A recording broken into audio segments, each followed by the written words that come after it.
السلام علیکم۔ اور جو نصیب سے بھی نہ مل سکا، دیکھنا اللہ وہ بھی تمہیں عطا کر دے گا۔ دیکھنا اللہ جلد ہی مدد بھیجے گا، پلک جھپکتے ہی ہو جائیں گے قبولیت کے موج سے۔ دیکھنا اللہ جلد ہی کہہ دے گا کن، اور ایک پل میں سمٹ جائے گا تمہارا ٹوٹا ہوا بکھرا ہوا وجود۔ اللہ کے بس میں سب کچھ ہے، وہ لمحوں میں بدل دے گا تمہاری تقدیر۔ تم صرف وہ کرو جو تمہارا کام ہے، یعنی دعا۔ اللہ تو کر ہی رہا ہے جو اس کا کام ہے، یعنی عطا۔ دیکھنا اللہ جلد ہی ایسے وسیلے بنائے گا کہ تم حیران رہ جاؤ گے۔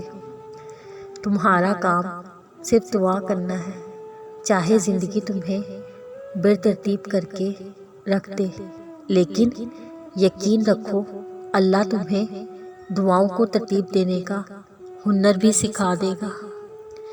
تم بس قبولیت کا یقین رکھو، کیا ہو سکتا ہے کیا نہیں یہ سوچنا تمہارا کام نہیں۔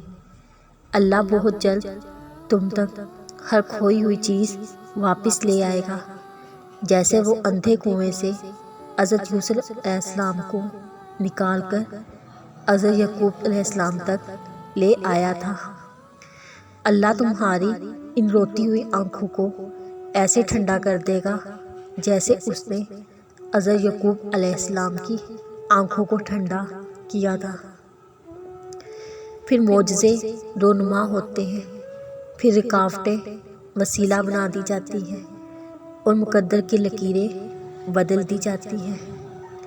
اللہ کی مدد تب تک آتی ہے جب انسانی طاقت ہار جاتی ہے، جب کہیں سے بھی مدد کی امید نہیں رہتی، تب اللہ خفیہ ذریعے بناتا ہے۔ جب معاملات اس کے کن پر آ کر رکتے ہیں، تب دنیا کی رائے کوئی معنی نہیں رکھتی۔ تب اللہ تمہارے لیے ایسے راستے بناتا ہے جو کسی کے علم میں نہیں ہوتے۔